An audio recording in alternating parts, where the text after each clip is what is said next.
Your son, he's gone.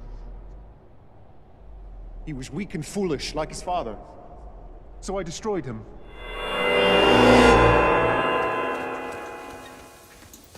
你叫什么名？我叫平水，你嘞？我是阿弯。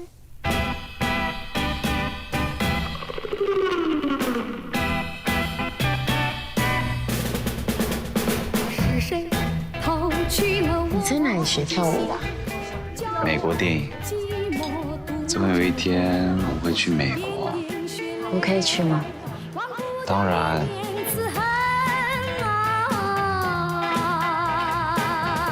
听说你要去美国，是真的。我有一个女儿叫珍珍，我们一直在帮她物色一个可靠的对象。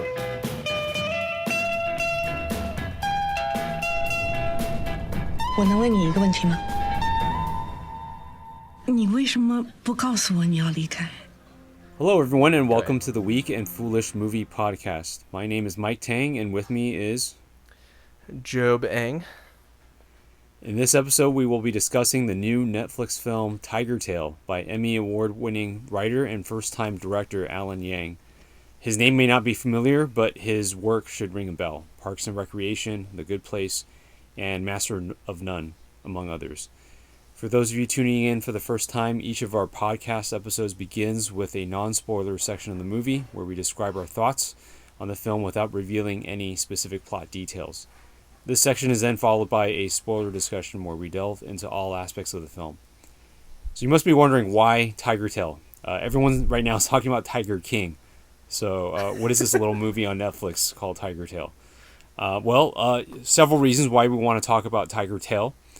For one, it's another Asian American film. As Asian Americans, Job and I, we love seeing more representation in American cinema with Asian Americans. It's specifically a Taiwanese American immigration / romance story. So for me personally, it hits home as a Taiwanese American. And I think another reason is because it's tackling a story that really resonates with both of us personally, because we both have parents who immigrated from Asia to the United States. And the trailer looked amazing. The trailer that was released by Netflix about a month ago. And it just floored me by how beautiful it looked and the story that it was trying to tell. So, Job, why don't you start us off? What are your non-spoiler thoughts on Tigertail? Yeah, so I thought Tigertail was a very charming movie. I enjoyed the look and feel of it, the time when it took place, which was 1950s Taiwan, and I appreciated the filmic look. Shout out to our previous episode that Alan Yang applied to the whole proceedings. It seemed to me, I think it was digital that was made to look filmic, but it was pretty close. It was a great facsimile, in my opinion. It evoked the feeling that I look for in a filmic picture. But enough about the picture quality. I think that this movie was, while it was charming, it was a little uneven in what it was trying to achieve. I think that Alan Yang's goals, while there are many of them, the main goal he had for this movie was to kind of create a mood board, in a way. And for those who are unfamiliar with mood boards, that's design slang, I suppose, for just posting up inspiration on a board. That could be Pinterest or whatever. Anyway, that's what this movie felt like to me. It felt like a mood board of emotions and vignettes and pictures of what life was like in Taiwan and what it's like for someone from the East to emigrate to the West. You do feel the passage of time in this movie. You feel the nearness of childhood, but also you feel a lot of the emotions of leaving home for a new world or a new opportunity, and then also like the idea that the dreams you had were crashing down. Anyway, I don't want to go too deep into the spoilers or the story of it, but he really works hard to get you into the headspace and the mind of his characters, and I don't think it quite works in every instance. I think that some of the proceedings in this movie become overly melodramatic, and there's some moments that feel a little convenient or made us take a logical leap too far. So it wasn't like the greatest film in terms of cohesiveness to story, but if the goal was to present a vignette and like a mood or like an emotional landscape for the viewer, I think he did a good job. Awesome. So actually, on the note of film and digital, actually it was shot on film. All the scenes, all the scenes in Taiwan and New York City in the past, those were all shot in 16 millimeter. Well, actually in Taiwan it was 16 millimeter film. And I actually thought, like, from the opening sequence, I was like, this is for sure shot on film, just because of how fuzzy the image looked and how grainy it was. To me, it didn't look artificial to me. Like a movie like Knives Out looks like it was like maybe color graded to look like film, because the image quality is still very sharp. You know what I mean? But in this film, it was like, it didn't look as razor sharp as like something like Knives Out, or even the present day scenes. In this movie, it switches back and forth between two different timelines. Some of the scenes take place in present day New York, and those are crisp and clear, and That's right. and obviously shot on digital. So I think the contrast between the two was pretty big. And even the film, I was thinking, like, I don't think this is 35 millimeter. I think this is low. It's like smaller, 16 millimeter, because of just how unfocused it looked. But it's beautiful, like you said. I think that's a great way to describe it. The way you said it was, it looks like a mood board, and I think I'm pretty sure this guy loves Wong Kar-wai, because there's a lot of scenes that reminded me of Wong Kar-wai. The colors, the neon colors, the blues and the yellows and the oranges. I think the aesthetic, I totally agree with you.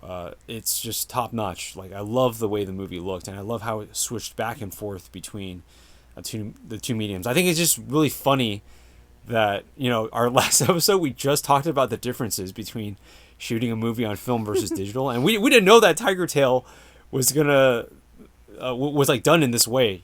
So this funny coincidence. I think it's also what. Sorry, were you gonna say something? No, I was just agreeing with you. Sorry. Yeah. So, I think it's great that to hear the Taiwanese language spoken in an American film. I don't know if that has been done before in the past. It's also great. I think the daughter character, played by Christine Ko, I thought she did an excellent job. And the main character in the present day, the dad, played by Tai Ma. His name is spelled Tzai Ma. I always thought it was Zima, but it's actually pronounced Tai Ma. But basically, he's fun. I didn't know that either until I kind of looked him up after watching this movie. Because, like, you've seen him in a lot of movies before, right? Rush Hour, The Farewell. He was in 24. But anyways, he's finally in a leading role, and I think he carries the film in a lot of ways emotionally. He just has this gravitas about him that I really like. And I think it's great that he has like a leading role to kind of shine and show kind of his acting chops. But unfortunately for me, that's where the positives of the movie ended. I was really looking forward to it, and unfortunately I kind of was disappointed in what we got. I think the problem that I have with this movie is the same problem I had with a movie like, this is what I first thought. I know it's not an exact comparison, but it reminded me of how I felt with Moonlight. I felt nothing for the central romance. Like, there were no moments where I thought this relationship earned my affection as an audience member.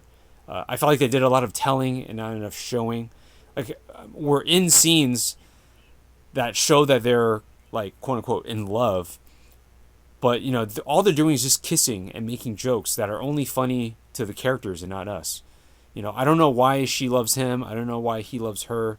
They show us something very brief when they're kids, and then it kind of jumps 20 years ahead. And I think that's my main problem. That's another big problem that I have with the movie, is that it's 90 minutes long, but it tries to cover a huge scope of topics. Like, it's not only about immigration, it's also about unrequited love. It's about generational and cultural clashes. And I just feel like it skipped over a lot, and instead it's a movie that gives us snapshots of a guy's life, and we're kind of left to fill in a lot of blanks, kind of like in Batman v Superman. not a very good comparison. Like, but you know, that movie had a ton of plot holes, and I mean the theatrical version, right? Because a lot of stuff was cut out of the theatrical version of that movie. And I'm kind of left wondering, was this a longer movie? Because I know that I read that Alan Yang wrote a much longer film. It was like a 200+ page script, and they had to kind of trim it down. Yeah, so I just feel like he probably had much more story to tell, and the actual movie, I don't think he got to tell that story in its entirety. So I think in the end, I feel like the movie should have been at least 1 hour longer to fill in those details. Or maybe it should have been broken up into multiple installments, like episodes, like a limited series. I think, Alan Yang is a wonderfully talented writer. We've seen his stuff. They're extremely popular. He's won an Emmy for it. But I feel like also in this movie, because this is his first time as a director, I think, I think his skills as a director here seem kind of fresh. The way that certain dialogue scenes are shot and framed, they looked more like TV to me than a movie. There's some full body shots of the actors where they're talking to each other, and we see them head to toe, and they look very stiff and stilted, like their hands are to their sides, but they still talk. Like, I don't know why you would shoot a scene like that. Like, wouldn't you want to have at least a medium shot or closer, to emphasize the drama or the emotions? I'm not like a director by any means. I just make movies with my friends. So, I don't know. I don't know what his reasonings were for that. I just personally thought it looked a little bit weird the way it was framed. And, as great of a writer as Alan Yang is, I feel like some of the dialogue was a little bit cringy, to be honest. Like, it didn't feel like it was written by someone like Alan Yang. There was very little humor in the movie, which I thought was surprising. I thought it was going to be a little bit more like The Farewell, which was funny but also had extremely dramatic elements. And I was expecting humor because it's written by a guy who's written a lot of comedy shows, but it's a pretty serious and dry movie. And I mean, even the banter between the characters in this supposed romance, right? Like, I didn't find it particularly funny. So yeah, kind of hard. It was kind of hard for me to root for them because I just, I wasn't really invested, and really the entire movie I wasn't really invested in it. Like, and I think by the end of the movie, it wants you to feel certain things. It's going for certain emotions, and for me, I was just looking at very pretty images with very talented actors in it. Yeah, those are my thoughts. I don't know, what did you kind of feel like? I mean, it seems like you were a little bit more positive on the movie. Are you? I don't know. Do you kind of see some of my points, or do you agree or disagree? No, yeah, I pretty much agree with a lot of it. Although I will say I actually really liked the two characters when they were young, but I agree in the fact that we didn't get enough of them. I thought the starting point of it, of their story was really charming and lovable, and I think it could be because that's like the main marketing shot of this movie in the trailers, but I love when they were dancing in the cafe or in the evening, when we first see them, and I just was like, wow, they're so cute together. But that was kind of it. They had the scene where they went to dinner. Oh, are we going into spoilers? I'm sorry. Let's just hop into spoilers. Yeah. Why don't we just? I'll bleep that out, okay? And then why don't we just go into spoilers right now, just so that we can talk about the movie a little bit more freely. Okay, spoilers starting right now. No, you're still holding on. Let go. All right, yeah. So that dinner scene between so his name is Pinjoy and Yuren. Yuren, yes. So Pinjoy and Yuren, I loved I love that scene because I thought, wow, they're so funny. Like I kind of want to be like them in that they're so carefree and enjoying each other's company. It just made me feel like I really felt that they were in love. I don't agree with you on that, Mike. I actually found them to be really interesting and charming.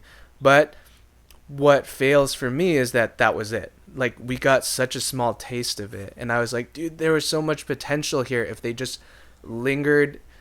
Like you said, if we just had a little more or a lot more runtime in this movie, if they spent another 15 minutes of runtime with them living together or like loving each other in Taiwan, I think the emotional stakes would have gone so much higher. And when Pinjue decides to Pinjue decides to go in a different direction, that would make that heartbreak so much more real to us as the viewer. I feel like we were robbed of that emotional heartbreak because we didn't get enough. We just didn't get enough.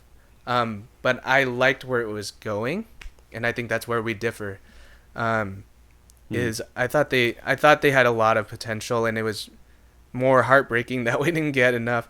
Although I was thinking about this the night I watched it, but could all of that have been on purpose? Like the way they edited and cut the sequences, could it be that they were trying to evoke a sense of loss in us, like a lost potential, like we lost that time with them because of this rash decision he made to just take the money and run to America, you know? It just, it just feels like subpar storytelling. I don't like, if that was their deliberate decision, I don't think it worked for me as like a viewer, you know? Yeah. Like, I mean, they're free to make choices like that, but I think just from seeing other people's responses to the movie, I think there is a consensus that everyone kind of wanted a little bit more from the movie than what it gave us. So I mean, let's circle back to the romance. I think maybe what I needed, in any romantic story, I need number one, I need a meet cute. Do you know about that term? A what? Meet cute. MEETCUTE. Okay. It's like in every like great romantic comedy or romance film, there's a meet cute. Like when the boy meets the girl, they have this moment, like this cute moment together, right? This movie literally is them as kids. Pindri sees Yuan, they share it with each other's names, and they go running off together. You know, there wasn't like a cute, there wasn't like a cute moment where maybe like she saved him from like some bullies or something, or stood up for him, or I don't know, like he tried to like he took something that was hers by accident, and they got off at the wrong foot, but then they eventually learned how to get along with each other.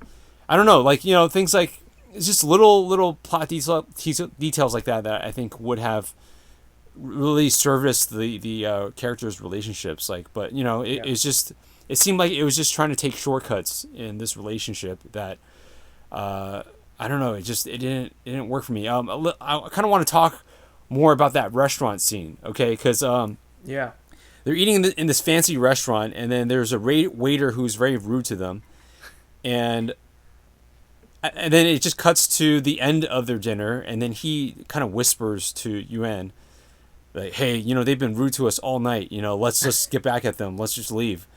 But I'm like, literally the waiter, he took their order, right? He kind of made one rude comment or gesture, and that was it. And we didn't see how rude he was for the rest of the evening, right? Like, we're only told that.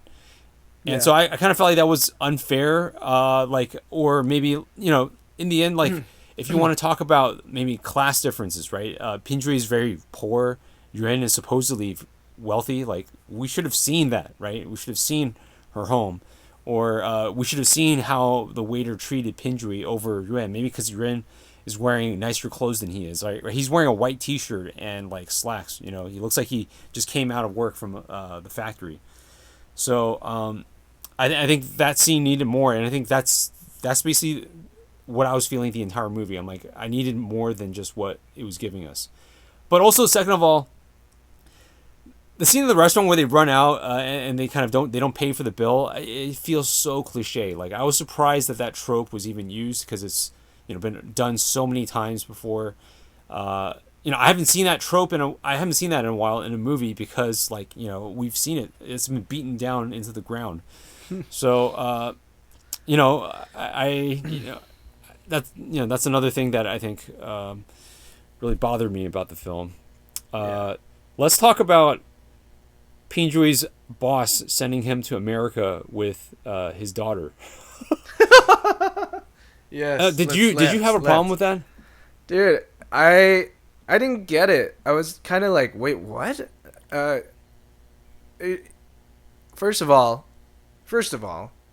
Pinjui, it's shown, I think to that point, all we had seen was he saved his mom from, or was that out after? Maybe we were shown even less. We were just shown he works there, he's eating a sandwich. Hey, you seem reliable. Like, you want to marry my daughter? And it's like, what? Like, where did that come from? Hey, not only marry my daughter, but go to America with my daughter. Yeah, and take my money too to fly to America, like, because this would never happen. Yeah, right. This would never happen in America. No. And it would definitely never happen in Asia. Asia is all about the class differences and like hierarchy, right? Why would a factory boss like pair up his daughter with one of the serfs, one of his workers, just powering his wealth? Yeah, and then also, is it because she's so plain, or is it because, I don't know, like, what was the reason why she couldn't get anyone else? You know, right? Yeah, we don't get that. We don't know anything about her. In fact, we don't know anything about her even when he flies off to America with her, and they're looking at their new living space. I still don't know what she's about. Yes. I still don't know what she's thinking. Yeah. Is she happy? Does she like him?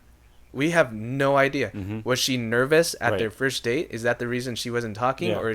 Or maybe she doesn't speak? Is she mute? We don't know anything. Okay, yeah. Okay, I'm glad you mentioned the first date between is Pinjui and then the daughter of the boss. Her name is Zenzen, right? Yeah. That scene is like it's like they okay, this girl and this guy cannot connect with each other. Okay, we'll just have her be super awkward and not talk. Like, that's the worst way to kind of, you know, convey that there's no connection between these characters, right? Like, give us anything but that, right? That's like base level, like, you know, of writing. I feel like you have to play up their differences more. Maybe she's into different things that he doesn't even know about, or he has no interest in. Maybe earlier in the film he expresses like his distaste for this thing that she actually has a lot of pleasure in, takes a lot of pleasure in. You know, I don't know what, but you know, like, you could have thought of something else to kind of play up the divide between these two characters, but she just seemed really awkward and not interested in talking. And I don't know. I feel like this is a movie, man. We need more. This is a narrative film. It's not a documentary. Yeah. I kind of wish she had something, you know, like maybe she was aloof. It's like, why would I be interested in you? You're like a lower class worker in my father's factory. Why do I even care about you? Instead, we get this ambiguous, like, is she nervous? Does she think he's attractive? Does she not speak? Is she uneducated? Is she, you know, like, there was nothing there. I wish she had something. Maybe she was shy. I wanted to see a little more of that nervous energy. Instead, she was just standing there, like, or sitting there. I mean, she wasn't even standing. She was just sitting there, right, the whole time. Right. And then when she gets to America, I'm sorry, I keep ranting. When she gets to America, she suddenly, like, develops a sense of agency. Like, she wants things her way. Like, we could have found that out sooner. You know, like when she meets the Yeah. other Chinese speaking lady in, is it Yeah. New York? It's New York, right? Yeah, New York. Yeah. And then suddenly she's like, I have a friend. And like, he doesn't even talk to me. I don't even know why didn't we see any of that in this relationship that they were building up? Like, there's Right. nothing there to like, I had nothing to latch onto. It was like trying to grab like a whale, you know? Like, I was like constantly slipping off the side of it because it's so slick. Yeah, There's nothing to hold on to. Yeah, it's one slippery movie, man, and you're kind of just as an audience member, we're just like we're drowning in the ocean. Like, help us, Yes. give us something. We're Aquaman. Give us like a little like. All right, here's where I think maybe the movie could have, if I were to kind of like take a stab at rewriting this. I'm not saying I could do a better job, but these are some thoughts. Like maybe it would have made it better for me. Like, I think it should have been Pinjui's mom who wants to send her son to America. And together, they save up all the money they earn in Taiwan to send him out there. So that when he goes to America, it's like a huge struggle. Because now, like, that's the goal, right? Hey, America, like, once we get there, it's like going to heaven, right? But then when he finally gets there, it's hard. You're starting at the bottom. You're starting with zero, and you have to work your way up. You have to work your way to build yourself up in this foreign country where you don't even speak the language.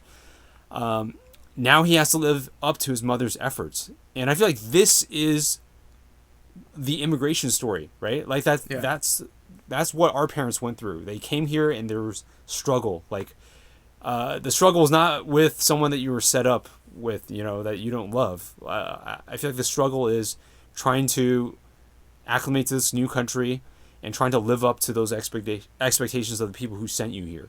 You know, that's the story that I kind of wanted to see, and I think that would have set up more stakes. Because, you know, in the movie he calls his mom. He's like, "Hey, let's move you out here." He's like, "I didn't even want to go out there. You went out there." And he's like, "What? Oh, but I came out here." And it just seems kind of silly. Now it's like, oh, now I'm stuck in America with Zen Zen, who I don't even like. This guy doesn't seem very bright, you know? Like, you seem to have a great relationship with your mom. Could you have, like, had one conversation and said, "Hey, Mom, like, what do you think of this idea? I'm going to go to America. I don't really like this chick, but I'm doing it for you." You know? Like, what do you think? Yeah, we didn't get a scene about that. You know, what does his mom think, right? And did she object to it? Was she for it? Why was she for it? Because she's losing her son. Yeah. I mean, this is what I was referring to earlier, right? There's a lot of blanks in the movie that we have to fill in. Yeah. Or you know, it's a huge slippery whale in the ocean, and we're It's a kind of like whale just drowning. Yeah, I came away with it with generally positive feelings, but it doesn't hold together under a more critical view. And I think that's the allure of the visuals and the emotional beats of the movie, is like it tries to lull you in, and I'm sure this wasn't the intention, but it tries to lull you into this sense of like emotional melodrama, like nostalgia, and expects you to kind of like float along with it, like float off the whale's back, you know?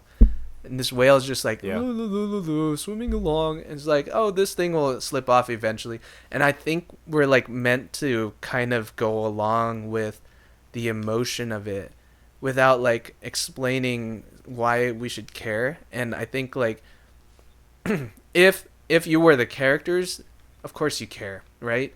But we're not the characters, we're the audience. You have to kind of give us a reason to care with them. And that's just not there. And that carries over to Angela too, the daughters.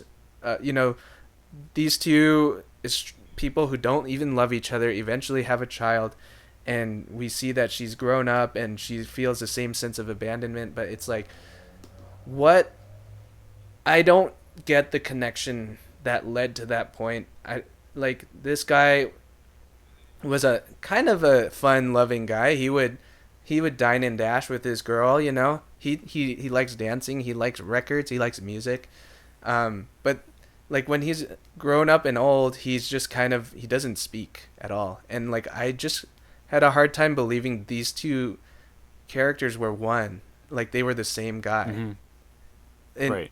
like it was just, the movie expects us to just go with it. I feel like that's what they're telling us the whole time. Just go with it. Like this is how it was. He's old and sad now, and his daughter's suffering the consequences. Which, God bless the actor Christine Ko, right? Actress. Yeah. Mm-hmm. She did as good as she could with what she was given, but some of the camera shots, they lingered on her face too long, and there was just this awkward moment where we're like, she's like sad, but she's still sad.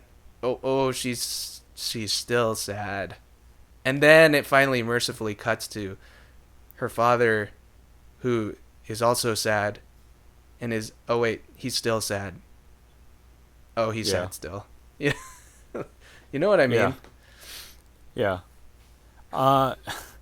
Yeah, even that scene where she's like, they met up at the burger shop or whatever. And That's she's right. Like she breaks down and wants her dad to share and to express himself and to tell her, you know, or to like at least sympathize with her over, you know, what like the kind of the split that she just went through with her fiance. I don't know, like I just, because we don't know what happened to this guy, like that whole scene just felt it just felt so artificial, you know. Yeah. It didn't feel like natural. It was a little bit frustrating to watch. Yeah, I think also when she's like arguing with her dad about her fiance Eric, like it just reminded me of that like Doctor Strange type of dialogue. Yes. With you know, Yes. where they kind of just, oh, you know, Stephen, we went to medical school and we had our differences, but you know, like it's just, it felt We got like Steven again. Yeah, we got Doctor Strange again. We got Doctor Stranged again. Yeah. Yeah. So I mean, okay, this is just a very minor gripe, okay, but their accents change throughout the movie. Yeah. Pingdui goes from a Taiwanese accent to like a Cantonese accent. The worst, okay, the absolute worst was Yuan, right? Yuan has such a Taiwanese accent in the past scenes in the past in Taiwan. Yeah. But then when he meets up with Yuan as, like, you know, in present day, she has a heavy mainland Chinese accent. Now that doesn't happen. Like when you move to America, like, your accent doesn't just switch to like another territory. Okay, it's kind of like a British person. A British person moving. Okay, I was just trying to think of the analogy. Okay, let's like a British person moving. A British person moves to China, right, and lives there for 20, 30 Becomes years. American.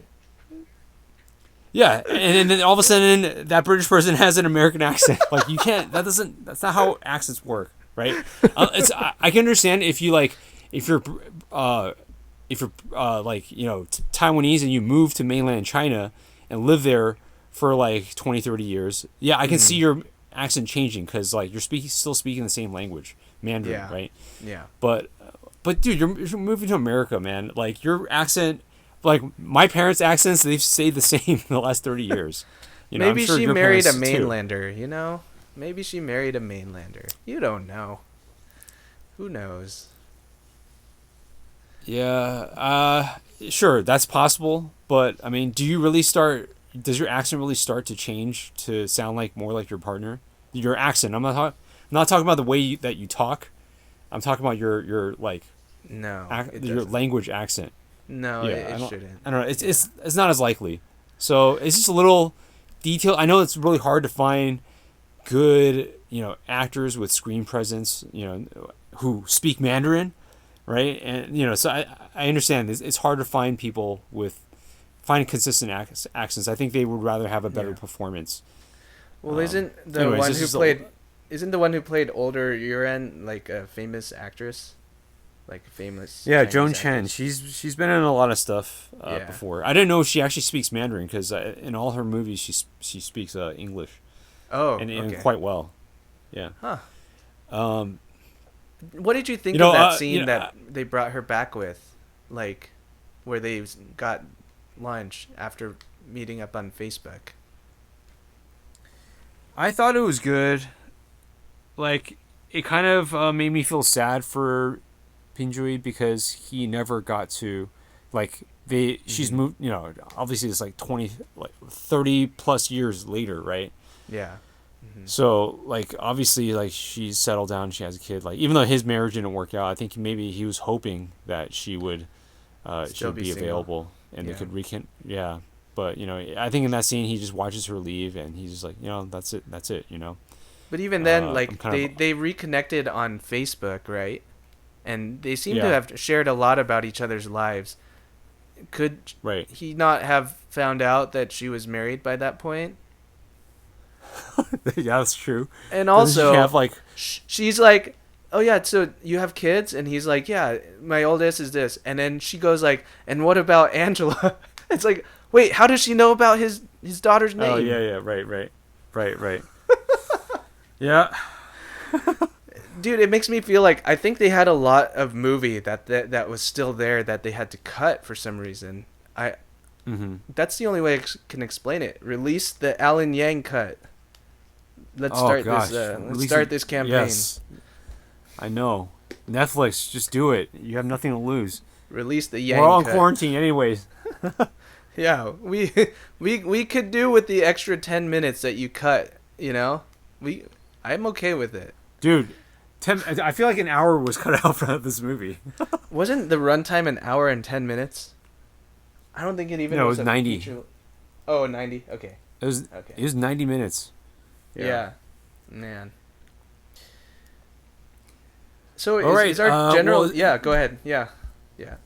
Oh, I just wanted to ask are there any other thoughts that you have Yeah. before we end this discussion? Yeah, I was just gonna say, it seems like our general consensus is it was a lot of disparate parts that could have been something but ended up being nothing. Or Yeah, was it just not a great... Definitely. Like, I felt like the bones of a good movie were in there somewhere. Yeah, for sure. Potentially a great one, even. It just wasn't given the space to breathe, I feel like. Yeah. And I can understand why they wouldn't want it, like why maybe the studio, Netflix, wouldn't want this movie to be any longer than 90 minutes because of the subject matter and how serious it is. And, you know, I think Netflix is all about analytics, right? Like, who's going to sit through 90 minutes of, like, subtitles? You know, that's why I feel like the movie should have been more funny. I think humor is something that is universal, and I think that, you know, whether you're not an immigrant or you have parents who are immigrants, or, you know, like you can laugh, right? And I think that pulls the viewer in. And if it was funny, if it was like a more humorous film, I think you could have extended the runtime longer. But I think they wanted it trimmed down just because I don't think people would have lasted if it was like a longer film. Yeah. But, you know, just seeing what we got, I think it should have been longer. It would have been cool if it was broken up into different episodes, and then we just went in chronological order, and we just see Pinjui age over the years, and he becomes this man who, you know, keeps to himself and doesn't express his emotions. You know, he used to be a young man who loved dancing, who was in love and you know, ran away from restaurants, not paying for meals. You know, such a rebel, to like this old hardened, you know, Asian man who can't even talk to his daughter, console his daughter over her split up. Yeah. I think that scene going back to Taiwan and then seeing everything, but now it's shot in digital, so it's like super crisp and clear. Like that would have been so crazy to see if we had invested more time into this story. Yeah, I liked that end sequence a bit, but at that point I was like, but I don't really care, you know, like But Yeah, it was a great right. concept. I loved that the idea that he's like, all these years I've kept so much from you, but now I'm at the end of me and I should connect with you. We're all we have left, or something like that. But they didn't earn what could have been a great end sequence. It could have been up there with the end of In the Mood for Love. No, I'm just kidding. I felt like they were going for that. He whispers into a hole in the wall. Yeah. It felt like they were going for something like that. Yeah. I think it was maybe less symbolic, or less metaphorical, I should say, than in the Mood for Love. Fair enough. All right. That's it. Well, thank you. Yeah, thank you for listening to our podcast on Tigertail. I think I would still recommend you check out the film if you have time. It's definitely, like, obviously from listening to us, like, it doesn't sound like the greatest film, but there are definitely a lot of great merits of the film that are very admirable. And I think for Alan Yang, for trying to tell this story, this immigration story, definitely kudos to him. I mean, it's a difficult task, and I think he definitely made a beautiful looking film with a lot of great things to be proud of. Yeah. All right. Agreed. All right. Well, thank you so much for tuning in to our podcast, and we'll see you all next time.